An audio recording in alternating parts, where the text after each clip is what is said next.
31 school districts actually going back today, and that means packing up those backpacks, school supplies, textbooks, pens, pencils, Post-it notes. What else is there? All right, well, they can get heavy really, really quickly. So we wanted to put your child's backpack to the test. So I went to school to do some measuring. I'm at Greenmont Elementary School in Kettering, and I have this measuring device. We're going to weigh some backpacks today and see what we find.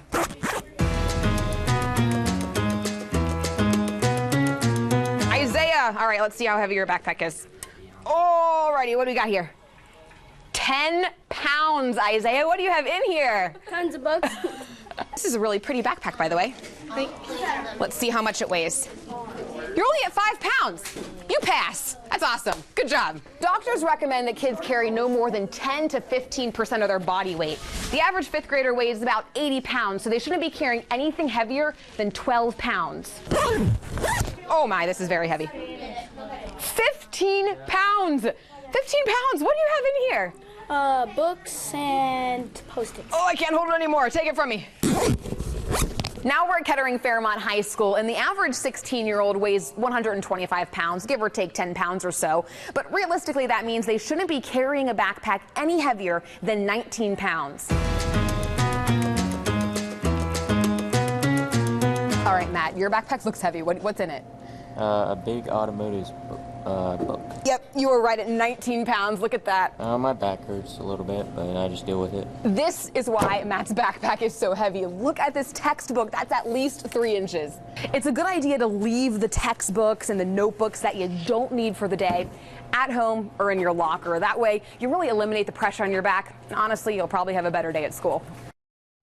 Can you imagine lugging around 19 pounds every day? Yeah, I wonder how far he has to walk to school, but even just walking the halls and picking it up and putting it down. Kettering Fairmont is huge. Wow. From one end to the other. So, yeah. And we're going to actually have some tips about how to wear the backpack properly and really how to eliminate some of the weight inside. Yeah, coming up, you'll hear from a local doctor actually all about backpack safety. So what is too heavy for your child's health, and then easy steps you can take to lessen the weight and avoid lasting problems. Making the grade and keeping your kids healthy. Seems like every year your kids' book bags get heavier. Well, Dr. Mark Ringle is with Beavercreek Family Physicians. He is here to give us an eye-opening look at the serious burden it puts on your kids' backs. And Mark, thanks so much for coming in. We appreciate it. Good to see you. Can't overstate this enough. You talk about 19, 20 pounds, sometimes more on a kid's back, even if it's up to the age of a college kid. That can do some damage, right? Well, a study in 2001 said that about 50 to 60% of kids wearing backpacks have one that's too heavy.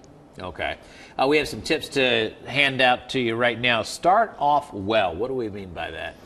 Well, a lot of kids want to pick a backpack with their favorite cartoon character or a design, and they pick what looks good. Yeah. They should pick what they need.